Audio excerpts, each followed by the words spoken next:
Welcome to the first episode of Tectonic Shift, presented by the League Digest. In this series, we follow Tectonic through their journey in the OPL, showing off highlights from their games, then jumping into a one-on-one interview with one of the members of the team. This week, we watched Tectonic battle it out against the undefeated Direwolves in Week 8 of the OPL. Enough, is it? Ultimate will drag him back. Sybil goes through now onto Fire. Spell Shield is there. Knockup will register. Then we move on to an interview with Tectonic's very own support player, Trance. Getting to know him a bit more and seeing why this Canadian has joined us in the OPL and what he's accomplished to get here. I've signed a 10-year NDA on most teams. I'm not gonna say which team, but I have been on a team where there may have been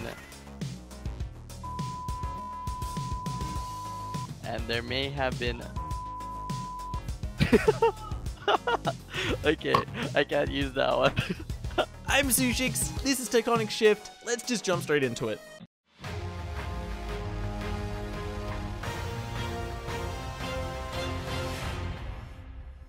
Up. Obviously, Tectonic index a little bit more in terms of split threat, with the ability for Trance on the Time Kench to roam around. As there's actually lots of people heading top. That's going to be the first ultimate into the game. Very nice ultimate coming out in response. The flash will come out. He'll also get the wall, but this is 4 members up there, Pat Price, and he will fall down for first blood. That going over to Triple. Now Sybil going to try and battle his way out. Will try and register the stun, and will get it. That's going to be the cleanse pop. Now the red smite is going to be there. Oriana Ball is there. Flash out of the shockwave, but nice stun coming out of shock. Will throw the last orb out, and will pick up the return kill. So that's just a 1-for-1 trade. Kench will apply the passive. He will pick him up, and they're looking for the play now. Hold you back into the bottom lane. That's going to be the Bard ultimate also expended. Can he get through in time? No, he cannot. Trance takes the kill. However, that is going to be a Time Kench. Now bringing a Syndra in. They will dodge out of that spell. And if they flash over, hit the nice blast plant. That one should just go over to shock. And actually, Sybil takes it. Apprise might die here. He's going to get auto once. He's going to get auto twice. He's going to get flash feasted. Now we'll have to go golden as well. Triple is him. Pull a hoop the shockwave. King took a lot of damage. However, Biopanther now on the back line. That is going to be Paprise chasing after an Ezreal. And buddy, you're not going to catch him. That is going to be Triple picking up another kill. Biopanther 8-2 on the back line. And now Value needs to be careful as well. If he lands a knock-up, they are in some trouble. However, Trance now here can start tanking him up. This is much better play coming out of Tectonic's lineup. They get the shutdown onto Value. Certainly our ultimate will come out instantly. That's going to be the ultimate out of Paprise as well, layering that, so not exactly the best use. However, he just eats him. Value goes down. They will take him down. It's down Biopanther for free, but losing the 80 carry, that's disastrous. Cupcake for free here. They will get one more auto attack and shock. Solos him out, and a very nice stun on the back line. Biopanther going to fall down very low. Paprise has been ulted, and this might be the mistake they're looking for. However, they will eat him, and that's a very nice save. Shirt now taking a lot of damage, but they just take the 1-for-nothing trade. Looking for something over the wall, but Triple still bottom lane. They will be able to hit him. That's going to be Cupcake getting blown up, is it? Ultimate will drag him back. Biopanther's level 18. Shern's about to die. Baron is about to spawn. Bryce, what is happening on Summoner's Rift? No idea. Flash back out. Shern uses the ultimate. Spell Shield will miss everything. Sybil puts on the blue suede shoes, but still falls down. In the ranks. Biopanther at about half health, so he's only got about 4,000 left. They will, however, start the fight onto him. Paprise will get ulted, will go golden. However, is going to fall down on the back end of that. Fire has picked him up. Biopanther going very, very low. He's only got 2,000 health left, and he's healing at about the same rate that they do the damage. Very nice damage coming out of Cupcake there. Shockwave is flashed out of, however. Turrets are already dead. King falls very low, but finally Direwolves will just prioritize the Nexus and pick up game number 1. The success rate of Kaisers diving into the backline last week in the OPL. Certainly have. We are onto Summoner's Rift. Game number 2 of Direwolves versus Tectonic. Done very well against Remind last week as Biopanther does get ganked. Should get CC'd up here. Very nice layering of CC and should eventually fall down. First blood over to Sybil. That's why they're putting these very defensive pink wards, and this might just be a dive. It's going to be a dive onto the Time Kench. We'll be able to blow him up before he gets the grey health out. Meanwhile, mid lane, that's going to be an ultimate coming out. Triple about to get soloed. Flashed onto by Sybil. Just peg an ulti at him. Gets the last hit. Over the wall goes Shock. Shockwave is there. Trance is like, just give me the damn kill. Shock will pick it up. And they finally do. So many summoners. Stopwatch burnt as well to take. He's looking for a contest, but that's a TP. It's from the Kaiser. Certainly is, so they want to try and take this one out. You can see already the Paprise nice and low Sybil will go the opposite way, flash out. However, Sybil now will get ultied onto by King and fall down. You can see that they've time catched ultied onto Triple one more time. He's going to potentially, no, goes golden. Shock now walks forward, does the right thing, looking to pick up the kill. Will ulti him, will be able to get him in the end. However, now is bound up. Very nice ultimate from Cupcake. Will actually get all three of them. Trance trying to walk this one out, has no flash available, will get knocked up and will get put down. 3 members for 1. And every single time, Triple is just so hard to kill on the backside. It's so difficult, once again, they go into the bottom lane. This is going to be ultimate expended onto Biopanther. They will start licking him. They will also get the flash out over the wall. Does he get eaten? Yes, he does. Do they just spin him back over the wall? No, they don't. He's going to have to continue to run here. He's quite tanky right now. You see they stunned him up. They will give the kill over to Sybil again. Much of that in the back end. 2 versus 1, they get the dive. They certainly do, and they blow him up in the CC one more time. AP Kaiser been thrown out. No creeps, and they're still looking for this one. There is a Sejuani that can go in. Subjugate down. That is a nice shockwave. Not actually used there. That's the shockwave onto 2 value members, and that will be Trance falling down. Ultimate will be expended. No, that was just about to die, unfortunately, for Paparazzi. Yes. Tries to get over the wall. Shockwave's going to be there. We'll get a riposte slightly late. We'll also flash over the wall. However, now King going to go over. Picks him up. Is unstoppable.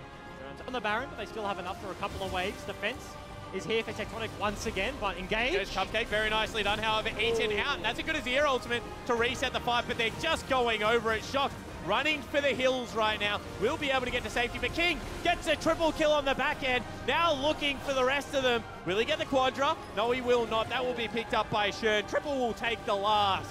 For this game, without a Shern mistake price, it turned into an absolute shellacking, and Direwolves once again will pick up all 3 points.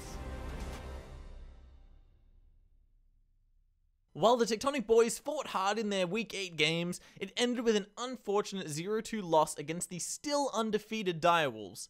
Next week, Tectonic play Order, and we look forward to seeing what they can show us and if they can redeem themselves on the Rift. Moving on, I sat down with Tectonic support Trance to see what he's all about. But firstly, who is Trance? Originally hailing from Toronto, Canada, Lawrence Trance Amador is the current support for Tectonic's OPL team. First becoming active in 2014, he was a member of numerous challenger teams including Waiso Esports, Morality Esports, and Cognitive Gaming, starting off as a jungler before ultimately ending up on support. Over the next few years, he'd maintained a presence within the competitive league scene and competing mostly in the NA Challenger Series on teams like Cloud9 Challenger, Enemy, and even Team Dragon Knights alongside veteran mid laner Alex Ich. Unfortunately being knocked out of the NALCS 2016 Summer Promotion Series by Apex Gaming. Now in 2018, he's moved down to Sydney to compete in the OPL on Tectonic with his former Zenith Esports teammate Value. Fresh from the NA scene, he's been a starter on the team since the beginning of the OPL 2018 second split, accompanied with high hopes and talent as he settles into life in Sydney alongside his new team. What's it like so far being in Australia? How long have you been in Australia for? I've been here for a little under 3 months, I'd say. It's beautiful here. It's great. Sydney is awesome. It's weird that you guys are winter because it still feels like summer to me back at home. Why did you come to the OPL? I came to the OPL to play some League of Legends with my boy Ross. You may know him as Value. Did you have other opportunities in NA and you chose to come here to OCE, or was it just kind of the best offer?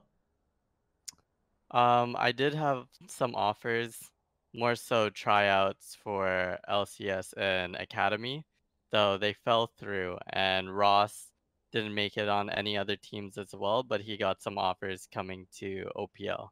So he recommended me to Tectonic, so we would come as a duo. What would you be doing right now if Value, I guess, didn't give you a shout out and try and bring you over with him? I was gonna apply for the fall semester to get back into my business management degree. So so you're already like halfway through a business management degree? I dropped out in second year to pursue League of Legends. Yep, to pursue League of Legends. What do your parents sort of think about this whole esports thing? I mean, it's a classic question for a pro, seeing as it's such sort of a new industry. And to a lot of older people, it's a little bit more difficult to grasp the whole concept. So what do your parents think of it all? Well, initially my parents weren't on board. They actually kicked me out of my house on my first year of playing competitive. So I was actually living at my best friend's house on a futon on the floor of his room for like 11 months until I got my first shot at playing in Challenger Series with Team Fusion. And after they saw that it was viable to make a career out of and earn income through, so they weren't as worried as they were. But not finishing my schooling and stuff like that, especially because I come from an Asian background, is very rough. So And that's like a super understatement. did they let you come back after you got into the Challenger Series? They did. Eventually they accepted it and they're very supportive now. And they're more than happy to see me go off and play, but they're always like reminding me that when I'm finished doing what I want to do, I need to go back to school and think about the future and stuff like that, which I agree with. But for now, I want to keep chasing my dreams and such. Do you see a long-term future in esports for yourself, or is in your head, are you always eventually going to head to university and finish a degree? With the connections that I'm making, it definitely is very viable to, when I'm done playing competitive League of Legends, to have my skill transferred to an administration role on an organization, especially with all the things that I can contribute. So I think it very much is possible. I just would prefer doing it maybe part-time while getting my degree part-time as well and looking to have a backup for myself. Uh, get to have any sort of like shots at challenger scene in America, or Oh yeah, long time.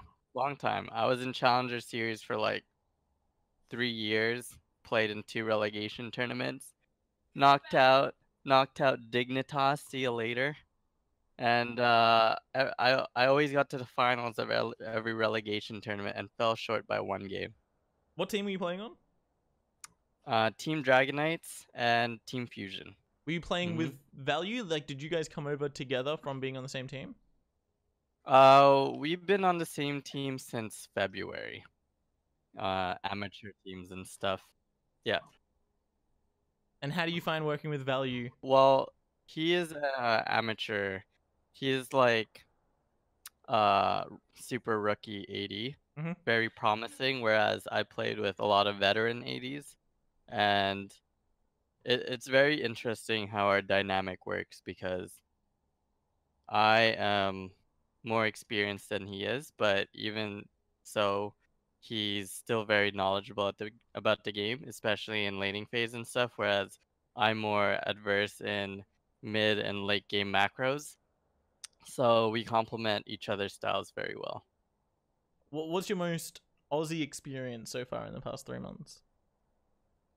My most Aussie experience. I went to Macker's. I had some people telling me things like put a shrimp on the Barbie. I think that's about as Australian as it gets, right? I'm glad you said Macca's. All right, you've done well so far. You've gained a bunch of Australian fans right there. Thank you. Well, I try my best. speaking of which, what else? What other Australian kind of slangs have you picked up, or at least have you heard of? Give me a list. I reckon keen as bro. Um you're a sick C word. That's a bad word. I'm not gonna say that one. Yeah, but that's a very offensive word, so I'm not gonna say that one. Let's see, what else is there? A VB in one hand and a Shayla in the other. I heard that one. Shayla? Sheila. What are your ultimate goals, I guess, for the next year or two? you want to stay in OCE? Do you want to go back to the NALCS? Do you want to, you know, leave entirely? I don't want to give up on League until I played on that world stage. So if I don't come back to NA and make it onto an LCS or Academy team with Ross, I'm going to come back to the OPL and try and make my way through Worlds this way. Would you prefer to be on an NALCS team? Just because I guess they have more attempts at Worlds? Yes. I want to play back in my home and try and climb up that way because it just feels a lot better for me personally if I was there in the comfort of my friends and family. But being out here is great too because you're adapting to an entirely new culture and you're in a place that's not familiar. So it's definitely expanded my horizons a little bit being here. And I would be absolutely open to coming back and playing here for next year because the competition here is a lot better than I expected, as well as a lot of people here are very nice and super cool to compete against. What's your spiciest League of Legends esports story? Give me a story. Spiciest League of Legends story. All right. Well, I've signed a 10-year NDA on most teams. I'm not going to say which team. Oh my god. But I have been on a team where there may have been and there may have been Okay, I can't use that one. Okay, there was this one team I was with called Team Imagine, and I thought it would be a hilarious prank if I put my coach's bed in the shower. And how'd that go? He was upset. Let's just say he was very upset. I'm the best interviewer. I'm the best interviewee. I just want to thank Tectonic for the opportunity to play in the OPL and as well as the OPL and the Oceanic region as a whole. I'm very happy that you guys welcomed me with open arms. As for back home in NA, I miss you guys and I hope to come back and play there soon. And for my fans and my friends, Trance fam, let's get it. Let's get it.